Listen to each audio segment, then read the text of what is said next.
Because you have been told that you have to get out and you have to socialize your dog. Socialize your dog. You want your dog to be social. You don't want your dog to be social. What?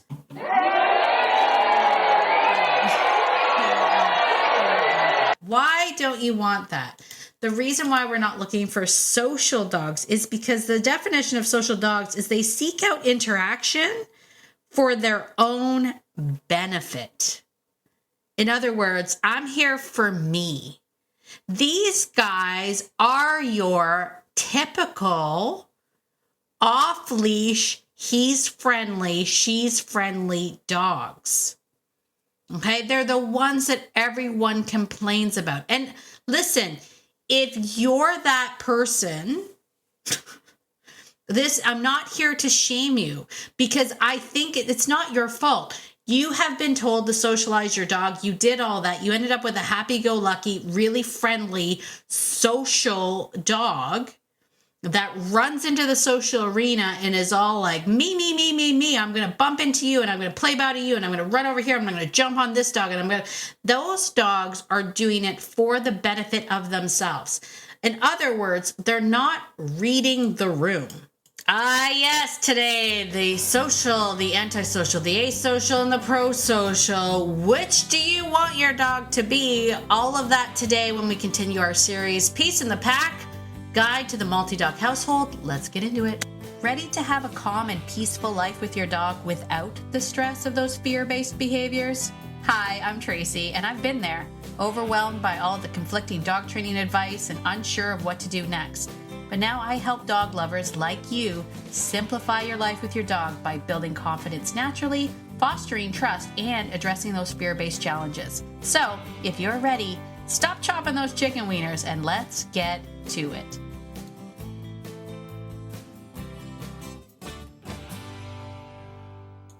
Hey there, friend, it's Tracy. I just wanted to let you know that if you're somebody that has been wondering, is this the right thing for me? Should I maybe try the Fearless Framework and hang out with Tracy and all of the other peeps that are hanging out in that community? And you're like, I don't know, is it a good fit? I want you to know that you can reach out to me at any time. Send me an email. Just tell me what's going on with your dog. I'll give you a video response back. And most people are surprised by that. I like to give the video response back so you know it's me and not like AI. It's just like spamming you know, but you can just reach out to me if you're not sure. You know what, honestly, it might not be a good fit and I'll be the first person to tell you, right? So if that's the case, feel free to reach out to me via email, tracy@beyondobedience.ca, or you can go to my contact page on beyondobedience.ca/contact. If you scroll down, there's actually, like, you can send me a personal video or a note and I'll respond to that. Either way, ask me. I'll let you know. beyondobedience.ca/contact or email me at tracy@beyondobedience.ca. Let's chat. Well, hello, my beautiful friend. It is time for Beyond Obedience, the podcast. Welcome if you're brand new. If this is your first time, welcome, friend. I'm so glad that you are here at Beyond Obedience. We talk about all things beyond obedience because if you're listening to podcasts, I mean, let's be real. If you're listening to podcasts about dog stuff, I'm going to be willing to bet that you're the type of person that has been doing all the things. You want to know all the information. You want to gather as much information about your dog as possible because you want the very best for your dog. And if that's you, you're in the right spot. You're in the right spot. You've probably done all the things, like all the obedience things. You're like me. You've taken your dog. Let me tell you something, friend. I had at one point in time the best trained fear reactive dog you could get. Right? I mean, he had gone through all the grades of obedience. He could do like a downstay at 50 yards and he could do all of the things. He was amazing, but he still was terrified of kids. He hated, I wouldn't say, I don't know. He was terrified of kids. Kids were weird to him. He didn't really like strangers. He struggled. And no amount of obedience fixed that. And that's when we had to learn to go beyond obedience. So that's what we're talking about here on the podcast. So if you're new, welcome. Welcome. Come in, friend. The water's warm over here. Now listen, this isn't about bashing other training or training methodologies. Methods. Methods.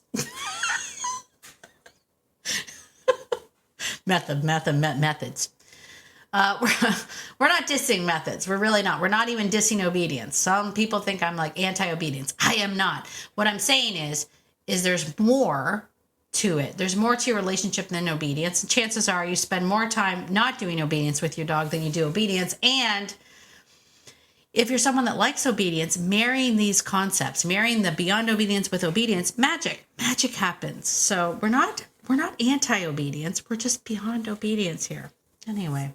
All right. Listen, my friend, we're on episode 3 of the mini series, Peace in the Pack, to guide to the multi-dog household. If you missed episodes 1 and 2, you can go back and check them out. They don't necessarily need to be done in order. I mean, you could if you wanted to. If you're just jumping in now, you're like, I missed the first 2. You can go back and listen to them later. And as always, I'd like to reiterate, this isn't just for people that have multiple dogs. It will give you some insight, not only to how your dog communicates, but you're going to start to see some things. You're going to start to see canine communication with your kids, with your spouse, with your cat, with your chickens, if you have them. Doesn't everybody have chickens? Are we all getting chickens now? It kind of feels like a thing. Let me know if you're getting chickens. Are you into the chickens? Maybe it's just my algorithm that I think everybody's getting chickens. Anyway, I digress. All right, let's get into it. So if you missed the first couple of episodes, you can go back. The first one was how the problem child is not always the problem child. The second episode was talking about how we really want to get to know each individual dog, their unique doginality within the pack. And then finally today, it's not final. This isn't the last episode, but today we're going to be talking about creating a pro-social pack, or the idea of sociality. This concept brought to me by my mentor, Nelson, and I'm sharing it with you. You're welcome. Okay. So this episode is all about what it actually means to live well together, not just coexist, but to build an environment of pro-sociality, right? Because the goal isn't more dogs, although many would argue that was my goal. How many dogs can Tracy get before her husband is like, enough? We never found out. That was the thing. We didn't know what Mark's tipping point was, because we got up to 19 and then it was my idea to be like, okay, this is getting out of hand. One of us has to be responsible here. Learn to say no to me, Mark. That's what I would say all the time. Mark would just be like, Marcus, like whatever you want, honey. You want more dogs? We'll get more dogs. And I, at one point, was like, one of us has to be responsible. All right. So the goal isn't more dogs. It's literally about creating harmony and peacefulness, right? So let's just sort of break down this concept of sociality, because I think many of you will find it interesting. Because I think there's a misconception here. I'm going to be myth breaking some stuff. Myth breaking? Myth busting. Words are hard for me, my friend. Words are hard for me. Welcome to my post-menopausal journey. It's fun. Okay. So we're going to break this idea of sociality up and put it into 4 categories of sociality. There is asocial, antisocial, social, and pro-social. So we're going to start off with antisocial, because I think you can probably guess what an antisocial dog would be. The definition is they are actively against social interaction. Right? So their mindset is literally just get away from me. I don't want anything to do with you. Get away from me. Next, we have asocial. Asocial means that they are indifferent to social interactive. So not actively against it, just indifferent to it. And maybe you've seen this. I used to call these dogs in the play group, I used to call these dogs independent explorers, right? They didn't mind necessarily being in the social arena with other dogs, but they just kind of did their own thing. And so, they still thrived. People were happy because their dogs were technically with other dogs, but they didn't actually really do anything. They didn't seek out interaction, but they weren't actively trying to avoid it either. Okay. The third one is social.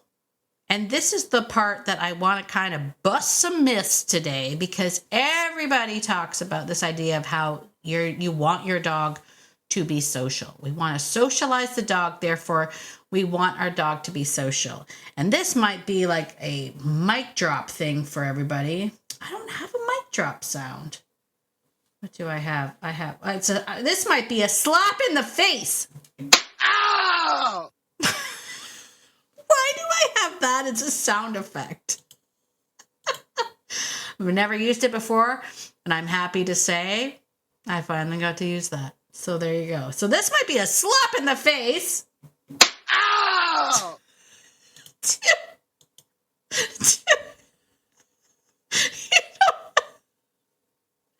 I'm just gonna make. I've never used that before. Oh my goodness. What was I talking about? Little things that make me happy. This might be a slap in the face to many people. I won't do it again, I promise.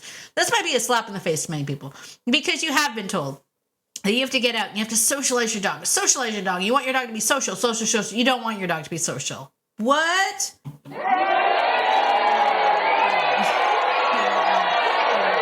Why don't you want that?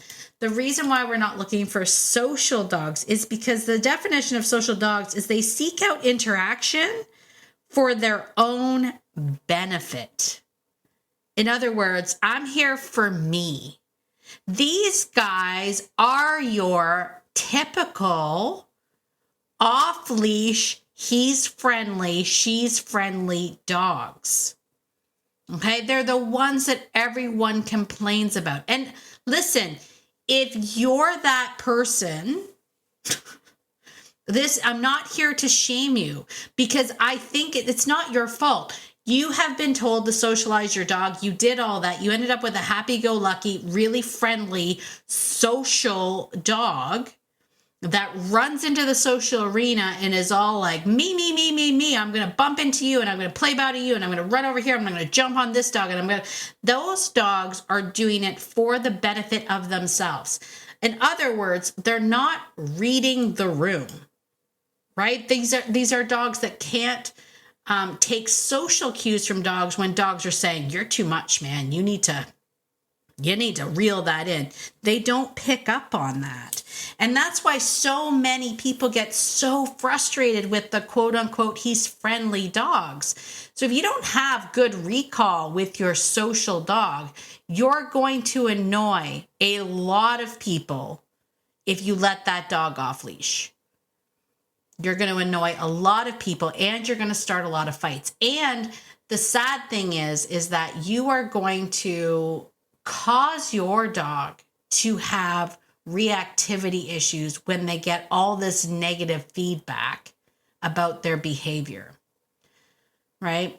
I don't want to make this about like off-leash dogs, because that should be its own episode. But when we put ourselves into I'm doing it anyway. I've gone off track. We're just going to roll with it. When you put yourself into the mindset of the dogs, you've got a social dog. We sometimes call them the Tarzan dogs. These are the dogs that they have no social graces. They're just coming in hot. They don't know. They're not taking no for an answer. When you've got that kind of a dog running up to a dog that is strapped to a human, it is such an unfair advantage that the social dog has to take advantage of the situation, because that dog is strapped to a human, right? You've got the human that's freaking out because this dog is running at them. And even if the dog on a leash isn't necessarily, dog reactive or whatnot, you still have a bullet train running at you. And you're like, I don't know, is that dog friendly? So the human's starting to freak out. The dog is starting to get nervous because they're strapped to a human that's freaking out. It's a recipe for disaster, is what it is. So I'm going to encourage you, if you have the he's friendly dog, to keep listening, because what we want to do, and I guess maybe this is where this series about the multi-dog pack doesn't necessarily have to just be for people with multiple dogs. It can be for everybody, especially if you have a dog that wants to socialize with other dogs. You know what I'm saying? Because I want you to sort of keep listening to the fourth and final sociality of what we really want, so that you can start to take the steps to slow your friendly dog down, have them read the room, get feedback, learn to step in when needed to give your dog those guardrails to let them know, like, this is inappropriate behavior. Clearly you're missing the signs. Let's slow it down. Let's wait to see whether or not that dog even digs you. You know what I'm saying? All right, the fourth and final sociality, and what we really want, is what is called a pro-social dog. Pro-social means engages in a mutually respectful and appropriate way for the benefit of the whole, for the benefit of the pack. And it's some of the skill sets that I had to teach a lot of the dogs that came into daycare. We used to have a lot of he's friendly dogs in daycare, right? The ones that are just like, I'm going to run around. It's also why you'll see a lot of the social dogs in a dog park where they're just doing their own thing. And maybe it works out. Maybe that dog comes across another dog that also likes that kind of play and it's mutual.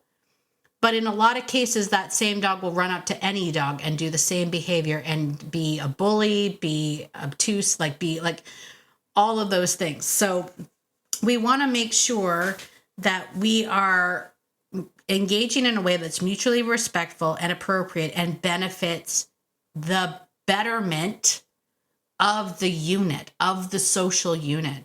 So when we're talking about dogs in our home, we want that interaction to benefit all of us, right? Now, that doesn't mean that, when Nike and Gunther are playing together and the two of them are roughhousing and wrestling around, that it's benefiting, that the other dogs are like, that's benefiting us. But in a way it is, right? Because for the Noofs, they don't want to play like that. They do not want to play like that. So having a playmate that is at the same play style and energy level as Nike has been very beneficial for the pack. It allows my Noofs to be able to just lie down. They know that the other two aren't going to bother them. They can just hang out there, still be in the same room, still part of the same social unit, not part of that play, but still in the same area without getting bothered by the craziness of a Jack Russell Terrier or a German Shepherd puppy. You know what I'm saying? You know what I'm saying? So the reason why I wanted there's a couple of things that understanding the sociality can do for you. One, it's not necessarily we can't force sociality on a dog. We can't be like, well, you're going to learn to like other dogs, mister. That's not how that goes, right? Asocial dogs honestly tend to stay asocial dogs. And I don't necessarily force them to be I don't force them to be social or to play with other dogs, because they're fine with other dogs as long as dogs respect them, right? Antisocial dogs, depending on how they got there, right? A lot of dogs are now antisocial because they've had bad experiences. And it's kind of a scale. We can actually work with those dogs to pull more of a pro-sociality out of them when we learn to understand their boundaries and respect their space. And we have dogs that are respecting their space. They can start to learn that the dogs within their pack are going to be respectful. And more importantly, the humans that are in their pack are going to see the canine conversations going on around them and intervene when necessary. So they don't have to express themselves with toothy disagreements to let dogs know you're being too much. Right? So it's important that we kind of sort of get an idea of where our dogs sit on that sociality scale. Like, honestly, I would say right now, Gunther, who's, my German Shepherd puppy, he's like, social to pro-social, right? He's still got some aspects of puppy because he's in the testing phase. He's a puppy. He's going to test things. And he's going to continue to test things. And he's going to get very tempered feedback from the rest of the pack until around 6 months or so, when his puppy pass will be revoked. And then the older dogs will start to give him firmer corrections to be like, knock that off now. That's not what we do, right? So that's kind of happening. He's kind of developing his sociality as he grows and matures, and he gets feedback from the environment. So why does this matter in a multi-dog home? Well, first of all, sociality is going to inform your everyday choices, right? The very first choice it should influence is the question, should I get another dog? Right? Lots of times, and there's a lot of like good-hearted, good-natured people that are like, they see the crisis that is going on. They see all the dogs that need to be adopted. And they're like, I think we could get another dog. We can help out. And we don't look at the dog that we have in front of us. And I've had so many conversations with people that have brought home a dog and their original dog is now miserable, because we didn't look at that dog's sociality. We probably didn't look at that dog's, doginality and all of that stuff. We didn't take that dog as an individual and be like, what is good for you? Right? And by just inserting another dog without any consideration of that dog's sociality and where it stands, is very detrimental. And it means that, it's a failure in leadership. You have to actually know. You have to know your people and who you're bringing in. It's like building a team. Like if you were running a business, it's kind of like building a team. So a lot of people should be asking the question, should I even get another dog? Does my dog even want to be here? If you have an antisocial or an asocial dog, they're probably content in their life without another dog. Some of us are like, I think my dog would be happier if they had a friend, but we don't actually ask the dog. Right? We forgot to ask the dog and be like, do you actually want a friend? So that should be on the forefront. And then what kind of dog is a good fit, right? If we know that we have an asocial dog, we might be able to get another dog, but we're not going to get a young puppy that's high energy for an older asocial dog. That's going to drive them crazy, right? It also will help us to figure out how we're going to manage space and routines and interactions, right? Because we can't force pro-social behavior, but we can lead the dog there through structure and clarity and relationship leadership. But we got to know the core players. Okay? So the CTA, though, today, when I was thinking about, like, what's the call to action today? Like, what do I want people to get from this? And as I was kind of thinking it through and making notes, I realized that there's a plot twist here that I want you to think about now that I've told you about the sociality of dogs. And the big question is, are you pro-social? You, the human, are you pro-social? Now, I pose this question because my vision and of what I see in front of me and the word that I want to get out on the street, if you will, would be this idea that we really, as a species, need to start getting better at understanding other species and being a little bit more pro-social. Many, if not all, of the interactions I see between people and, let's say, someone else's dog is 100% Tarzan, he's friendly behavior, but from the human. 100% people are going in to have interactions with other dogs, not reading the dog, not understanding that, like, dogs that need space, and doing it primarily for the benefit of themselves. Because I will say this, in a lot of cases, your interaction as a stranger with another dog isn't necessarily benefiting that dog. Now, sometimes it is, don't get me wrong. Obviously we want dogs to have experiences with people because that's life. You're going to see people. So we do want them to have experiences, but guess what? I don't necessarily need my dog to know how to handle, no, let me back the train up.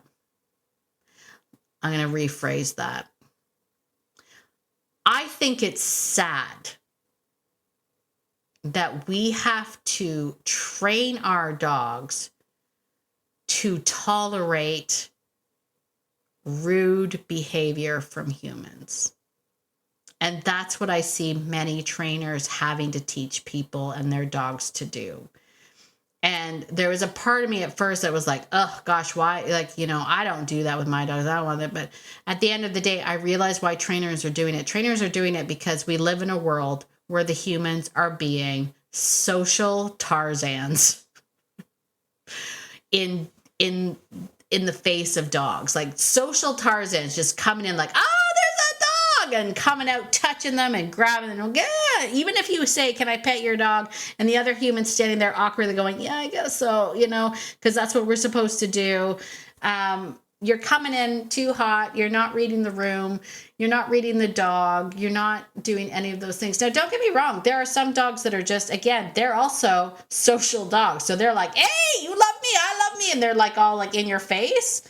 And you're being Tarzans together, that's great. But if you see a dog doing, like, hanging out with its owner, just completely involved in that, it's best that you just leave them alone. Like, can I say, this happened to us. Mark and I were talking about this. This happened to us. Oh, this is getting long in the tooth. I apologize. This happened to us, though, when we were picking up Gunther. Before we actually went and picked up Gunther, we met with a good friend of mine. We were sitting having coffee at the Starbucks, local Starbucks, outside in the outdoor patio, and we had Nigel and Nike. Now, Nigel, I expect to just lie there. He's cool. He doesn't, but Nike, I was like, she can be a little firecracker, right? Well, I was absolutely in awe with Nike. Nike was being so good. We brought a little blanket. We had a little bowl of water for them because it was a warm day. And they were just lying down. They were both hanging out, chilling, doing they're such a good job. And on top of it, I hadn't seen my friend for a very long time. We were having a very long conversation, so much to discuss. I'm in the moment it's not about my dogs at this point in time. I'm in the moment with my friend. We're catching up, we're telling stories, we're doing all these things. And what was really annoying was the amount of people that would interrupt us to comment on the dogs and then proceed to pet them. And the moment that they did that, my dogs, of course, like Nike would jump up and be like, hey, because she's being a little cutesy little butt. She's all, look at me, right? Nigel's like, oh, okay, you want to pet me. But I'm like, you see dogs that are being good. Can't you just admire them from afar and just be like, look at how good those dogs are. That's sweet. Like, that's the kind of thing that I'm talking about, is that we have to almost train our dogs to be tolerant of rude behavior. And that benefited only you, like only the person that came over. It had no benefit to my dogs whatsoever. Zero benefit. And some people will argue, yeah, but they had a positive interaction with a human. They had a positive interaction around humans as they were sitting there being good. That was their positive interaction. They were around human beings, sitting under a table. Everybody was having coffee. There was cars going by. There were people coming and going and putting their drinks down and all that stuff. They actually had that exposure. It was good exposure before anyone ever asked to touch them. So my point in all of this, now that I'll get off my little soapbox, is that we, the humans, need to be pro-social. We need to learn to read the room, right? If we're going to go touch a dog, is it for your benefit or for the dog's benefit? And now if somebody is saying, hey, I'm teaching the dog to take treats from people, sure, fine. But if you're going in just because it's a cute, fuzzy puppy and you want to really badly touch it, and the puppy is like, I'm not liking this, you got to be able to read the room. You have to be pro-social as well. And when you start to see dogs this way, under this idea of being pro-social, am I benefiting me? Am I benefiting the dog? Is this just about me? This is just about me. Quite often it's just about us, right? When you start to see it this way, you're going to see your pack differently. You're going to start to see, did that dog come in and play with that dog? Was it benefiting both of them? Was it an ask to play and a mutual agreement on the terms of play, and then they started to play? Or was it just one dog coming in like a Tarzan being like, play with me, play with me, play with me, play with me, right? You'll start to see the difference between the different socialities in a different way if you yourself become pro-social. So that's going to be my homework. And hey, I'm going to rat myself out here because I'm going to tell you right now, I speak from experience when I say it's hard, especially with the puppies, right? When we see a puppy, we're like, oh my gosh, I want to squish that puppy. I want to squish it so bad. Like you know, you want that. I want to squish that puppy so bad. But that's about you. That's about you. So read the room. Look at what the puppy is doing. Is the puppy actively engaging with their human being? Are they doing stuff together? Have they got a close bonded relationship? If they do, stay out of it. Let them have their moment. I used to say that to people all the time. I didn't bring my dogs out here for your benefit. We're not out here for you. We came out here to enjoy some time together. It's not about you. All right. So that's your reflective homework prompt, okay? First of all, ask yourself, where do my dogs fall on that spectrum of sociality? And there's no right or wrong. Let me put that out there.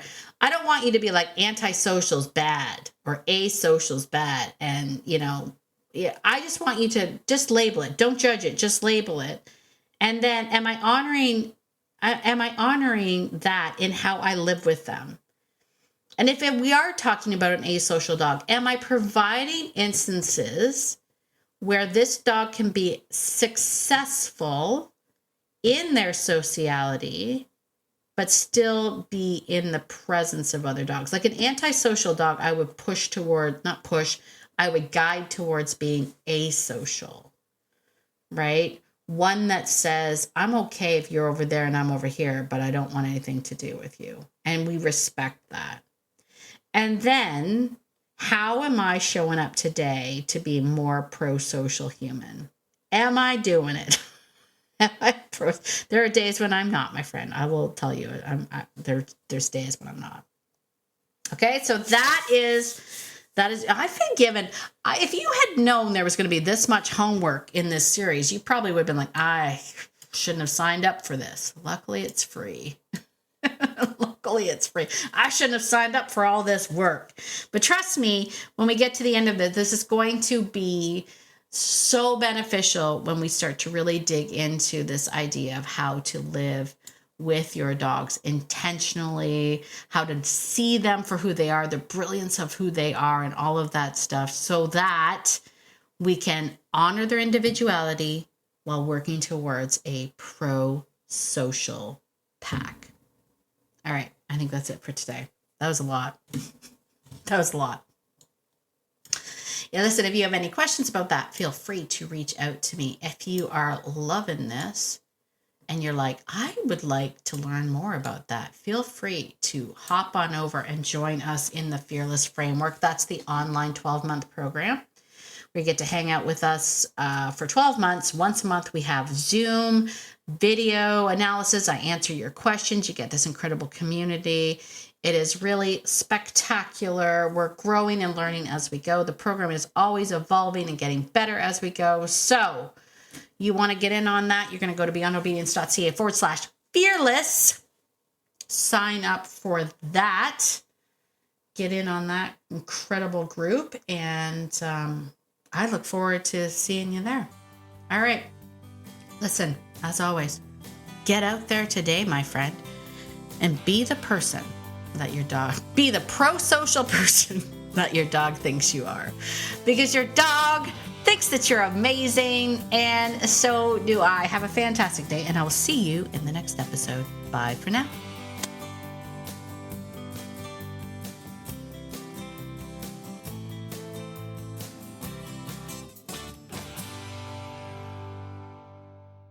Oh, and one more thing. This podcast is meant for entertainment and education purposes only and is not meant to replace hands-on professional training. If you're really struggling with your dog, please reach out to a professional in your area. All right, I think that's it. Bye for now. Oh, and also this. Ow! That's going to make my day for like so long.